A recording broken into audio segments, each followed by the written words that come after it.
Bonjour à tous, on se retrouve pour une nouvelle vidéo. Donc dans la vidéo précédente, on a vu comment ajouter de l'authentification avec l'user ID, etc. Aujourd'hui, on va voir comment créer une nouvelle page pour en fait afficher toutes les informations sur l'utilisateur. Donc avant de commencer, en fait, vous pouvez aller sur Mologit, donc PokéApp, et en fait ici vous avez toutes les branches qui correspondent aux vidéos. Donc vous pouvez aller sur la vidéo 12, donc la vidéo précédente, pour avoir le même code que moi au début. Et donc la vidéo 13, vous aurez le même code que moi à la fin.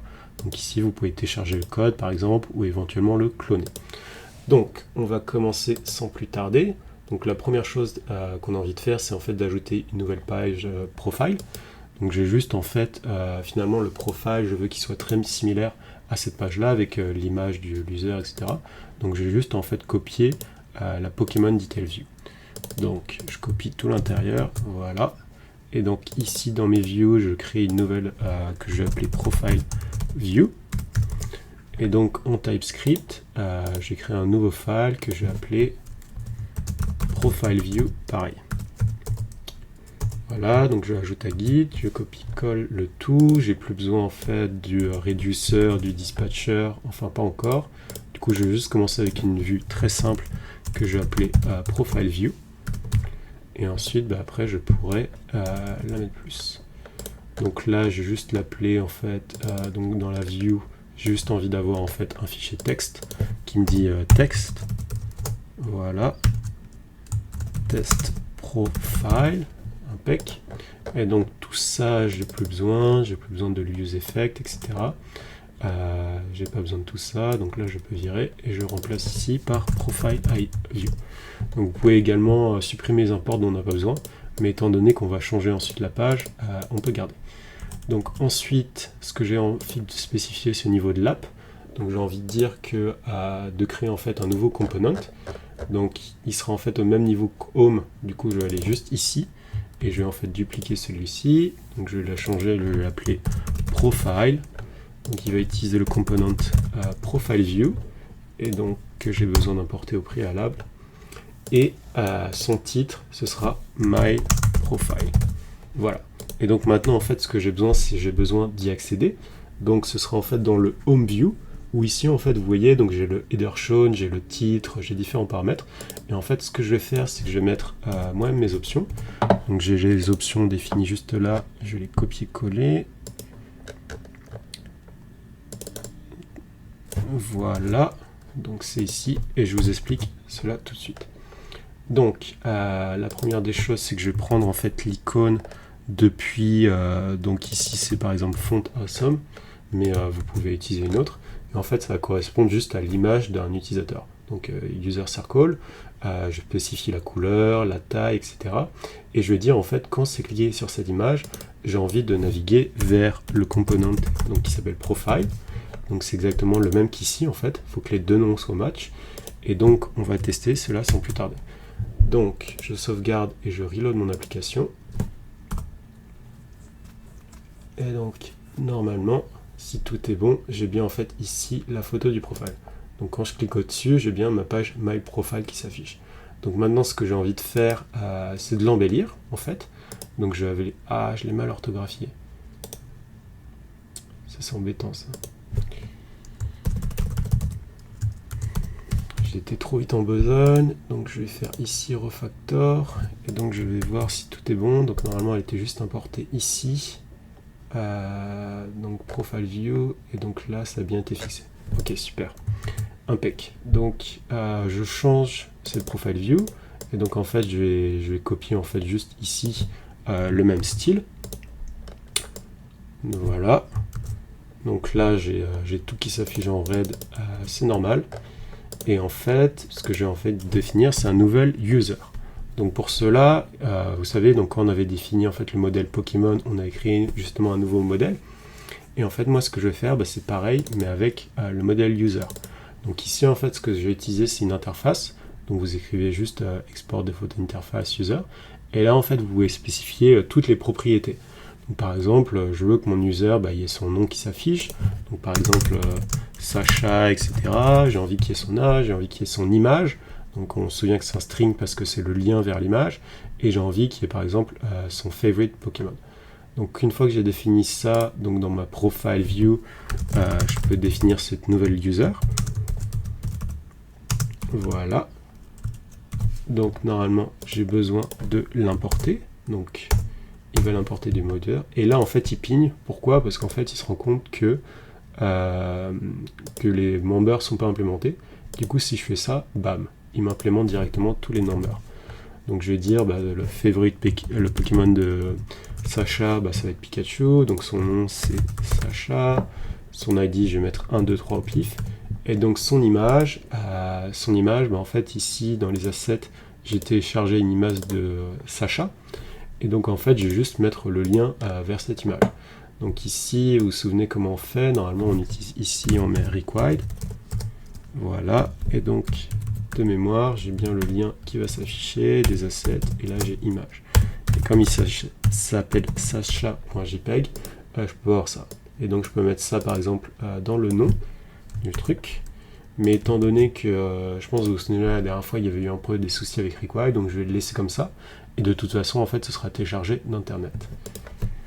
Donc voilà pour cette première partie. Je vais couper brièvement, ça va reprendre, sachant que j'avais fait pas mal de modifs. C'est pour ça, et vous étonnez pas s'il ne sera pas tout à fait pareil, mais le flow reste inchangé. Je vais laisser l'image. Et au pire, je la changerai plus tard, quoi. Quand j'aurai besoin on le changera pour la prochaine vidéo, quand on utilisera vraiment l'image qu'on aura téléchargée. Parce qu'en fait là elle est en local, mais pour la prochaine vidéo, étant donné qu'on téléchargera une image d'internet, le chemin aussi changera, on n'utilisera plus required, on utilisera plutôt URI. Donc on fixera ça dans la prochaine vidéo. Donc là j'ai plus besoin de le weight, j'ai besoin de par exemple l'âge. Donc là je vais l'appeler user.age. Et ensuite la weight, je vais mettre Pokémon favori. Et donc le Pokémon favori, ce sera user.favorite Pokémon. Donc voilà, ensuite ça j'ai plus besoin. Et celle-là aussi. Donc je vérifie que j'ai pas d'erreur. Donc là il pigne un peu, mais c'est à cause du style. Et donc normalement c'est bon. Donc je vais sauvegarder et checker ma page. Et donc normalement si tout est bon, j'ai bien Sacha, j'ai bien son âge, j'ai bien son Pikachu et j'ai bien sa photo. Donc ce qu'on va ajouter aussi c'est son user ID. Donc là c'est plus pour le debug en fait, mais en gros c'est un peu l'idée, parce que maintenant ce que je voudrais en fait c'est d'avoir le user ID qui est partagé partout dans l'application en fait. Donc si vous vous souvenez au début comment ça avait été configuré, on avait vu le logging. Donc à chaque fois que la personne se faisait un logging, en fait il y avait le user ID qui était stocké, mais en fait il était stocké nulle part. Et donc là en fait moi j'aimerais que l'user ID il soit accessible partout dans l'application. Donc pour cela on va utiliser en fait le store. Donc le store on l'avait vu dans les vidéos précédentes, comment on configure le store, etc. React Redux. Et donc là on va encore une fois de plus l'utiliser. Donc là je vais définir user ID. Et en fait pourquoi je ne le mets pas dans user directement? Parce qu'en fait le store il va juste appliquer pour l'instant à ceci. Parce que en fait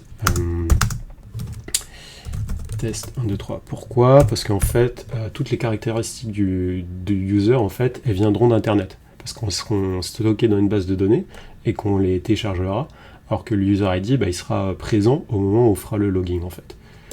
Donc c'est pour ça que c'est deux manières en fait de récupérer un peu les informations. Donc là j'ai bien mon ID comme ça en fait qui s'affiche, et maintenant ce qu'il me reste à faire c'est d'utiliser le store. Donc avant toute chose je vais commencer par cleaner ce dont j'ai pas besoin. Donc il me semble qu'à home view j'avais pas besoin de tout ce qui était justement ah si, on-sign out j'en ai besoin. Donc ça c'était la chose que j'avais je pense oublié.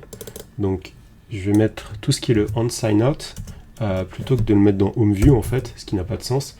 Je vais le mettre au niveau du profile view. Donc ici je vais rajouter la fonction onSignOut avec le module de React Native qui est importé. Donc il sign out, il navigate tout à la page logging. Et donc là il me reste à implémenter du coup un bouton. Donc pour cela j'ai juste à utiliser comme d'habitude le type de bouton prédéfini. Donc voilà. Et donc là c'est juste se déconnecter, et quand on presse on fait onSignOut. Donc je vérifie que ça marche bien. Se déconnecter, et voilà, il s'est bien déconnecté. Donc, maintenant, ce que je vais commencer à faire, c'est dans Home View, c'est de supprimer les trucs dont j'ai plus besoin. Donc, notamment OnSignNote et l'User ID. Donc ça, j'en ai plus besoin ici. Et maintenant, ce que je vais également faire, c'est toute la phase Redux. Ah oui, donc là également, tout ce qui concerne l'authentification, donc j'en ai plus besoin, j'ai plus besoin ici de set user ID, etc. Puisque ça, en fait, c'est défini au niveau de l'app. Et donc là, je vérifie que c'est tout bon. Normalement, ça devrait être bon. Autrement, de toute façon, dans les logs de l'application, il pignerait. Mais là, en fait, je pense que c'est bon. Ok. Donc, on va parler du store. On avait vu, du coup, dans la vidéo précédente, comment créer un store pour vraiment un type de Pokémon. Comment le configurer aussi. Et donc là, en fait, ce qu'on va faire, c'est qu'on va rajouter un deuxième store. Donc là, ce que je vais faire, c'est que je vais créer mon nouveau store. Je vais l'appeler User ID Reducer. Voilà, donc je vais l'ajouter à Git. Et donc là, je vais juste prendre le code que j'avais mis avant, parce que comme ça sera plus simple. Voilà. Donc là, je dis en fait, c'est le reducer pour l'user ID. Donc au départ, en fait, il a un state qui correspond au user ID qui est juste mis. Donc c'est un state par défaut. Hein. Là, cette variable, dans tous les cas, sera remplacée. Et donc, comme d'habitude, en fait, il y a un initial state et il y a une action. Et en fait, en fonction de la valeur de l'action, donc là, si c'est set user ID, ce qu'il va faire, en fait, c'est qu'il va changer cette valeur. C'est-à-dire que, mettons que je lui passe set user ID égale 55589, il va en fait changer la valeur du user ID, et cette valeur, cette nouvelle valeur, il va la passer partout dans le state. Donc là, vous voyez que set user ID, user ID. Et donc maintenant, une fois que j'ai fait ça, il me reste juste en fait à définir au niveau du store un type un nouveau store en fait. Donc je vais l'appeler user ID store. Comme ça sera plus simple. Et donc ce user ID store, il va juste en fait renvoyer vers cette fonction. Donc là, j'ai besoin de l'importer. Voilà, donc elle est bien importée. Et donc en fait, cette fonction elle est bien importée, et donc on va voir tout de suite comment maintenant envoyer cette information, et surtout comment la récupérer. Donc, une fois que ça c'est fait, on se retrouve maintenant en fait au niveau de la page login, et en fait donc on va implémenter cet appel justement store pour setter le current ID. Donc pour cela c'est très simple, on va commencer par aller dans la page login view, donc ceci on peut le laisser. Et en fait, c'est ici où on va rajouter l'action à faire. Donc la première chose en fait qu'on va utiliser, vous vous souvenez, donc dans les vidéos précédentes, on avait vu comment en fait utiliser le store avec connect, mat dispatch to procs, etc.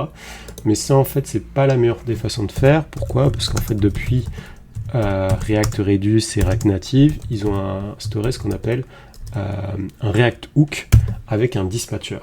Et en fait, c'est cette dispatch, donc ce use dispatch, qui va permettre de communiquer de manière plus simple avec le store, et donc de changer en fait le type. Donc si vous voulez plus d'infos, vous allez vraiment la documentation ici, etc. Mais je vais vous montrer justement comment l'utiliser d'une manière très simple. Donc la première des choses, c'est qu'en fait, on va définir donc une action. Donc ici, en fait, ce que je vais dire, c'est que je vais d'abord en fait mettre tout dans une seule variable, comme ça en fait j'aurai juste un seul appel à ma variable, donc je vais l'appeler UID, ça veut dire user ID en fait, user unique ID, et donc son ID is UID, voilà. Et donc ensuite ce que je vais définir c'est une action, donc cette action très important, elle a un type et elle a une value. Donc son type en fait, qu'est-ce que c'est son type? C'est cette action que j'ai envie de setter. Donc je vais dire set user ID. Donc c'est ici. Donc à la place d'utiliser des strings, vous pouvez utiliser également des énumérations. C'est plus simple comme ça. Si jamais vous faites une erreur, ici vous mettez 2 S ou un truc comme ça, il vous dira que l'action ou le type de l'action n'est pas bonne. Et donc la value, ici c'est juste l'UID. Puisqu'en fait j'ai envie de lui dire set user ID, c'est cette nouvelle UID. Et donc dans le user store, normalement si je fais ça, j'ai bien le store qui va changer. Et donc une fois que ça c'est fait, ce que j'ai en fait envie de faire, c'est dispatch cette action. Donc, je dispatch cette action et normalement c'est bon. Donc ça, je l'ai mis pour la fonction isUserAuthenticated, mais en fait, vous remarquez que faut également que je la mette dans le cas où la personne va se loguer la première fois. Donc ici, je la mets également. Et enfin, dans le cas où la personne se sign up. Donc dans le cas où elle sign up, en fait, il y a toujours l'idée qu'elle va recevoir un nouvel ID. Elle est où? Voilà, c'est ça. Et en fait, donc cette nouvelle ID, on pourra également le changer dans la chose. Donc normalement, si ce sign up, il a bien un nouvel ID. Et donc en fait, c'est ici que je vais le mettre. Donc je vais mettre ça ici. Et ce que j'ai besoin de faire, c'est de... je pourrais le mettre dans la réponse, mais vu que j'ai pas exactement la chose, ce que je vais dire, c'est...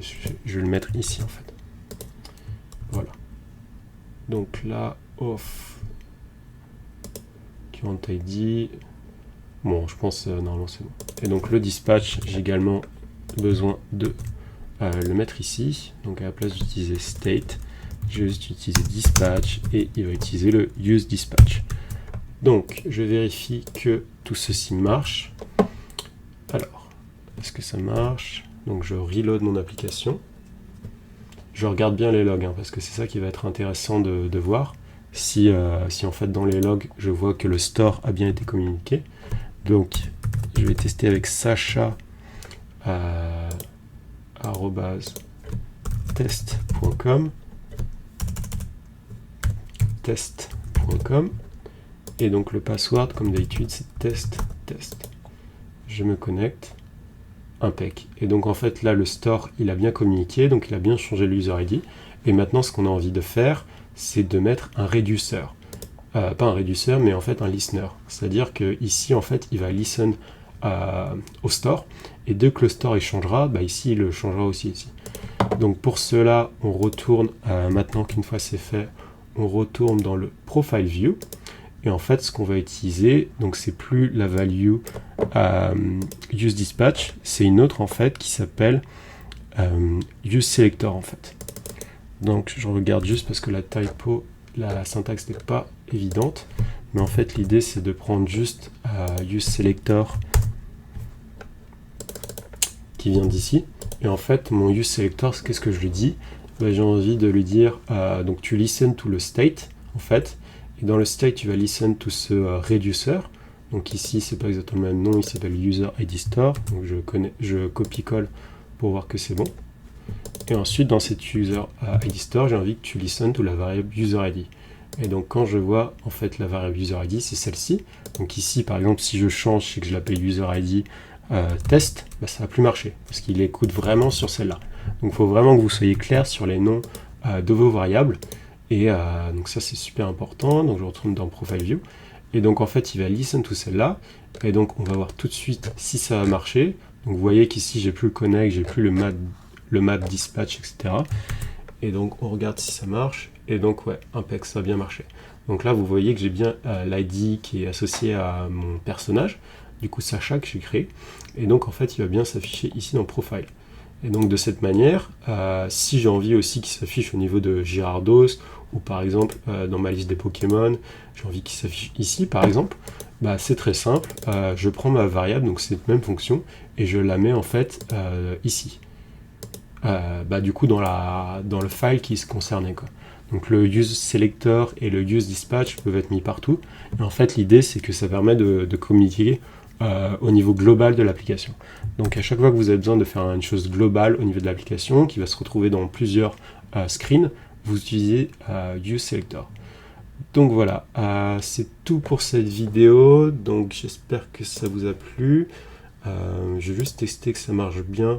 Donc en faisant ceci, donc vous voyez, je vais ici relancer mon application. Donc normalement en fait, si je regarde mes logs, il va se connecter en fait directement, puisque l'user il est toujours en mémoire, et il va changer le store directement. Et donc là c'est bien ce qu'il a fait. Et donc si je vais ici, on a bien que le store est ici. Donc n'hésitez pas à mettre des logs, notamment au niveau des stores ici, pour être sûr que vos actions sont bien prises en compte. Et donc on va se retrouver pour la nouvelle vidéo où on verra comment créer un écran de présentation en fait, un formulaire en fait, de manière à ce que quand il y a un nouvel utilisateur, il puisse rentrer en fait toutes ces informations. Donc par exemple, Attends que je les retrouve. Donc toutes celles-ci en fait. Donc quel est son Pokémon favori, quel est son âge, quelle est son image. Donc l'image, on verra également ça dans une prochaine vidéo. Et quel est son nom. Donc voilà, j'espère que cette vidéo vous a plu. Donc je vous souhaite une très bonne journée. Et n'hésitez pas à laisser des pouces bleus ou commentaires si ça vous a aidé. Merci beaucoup.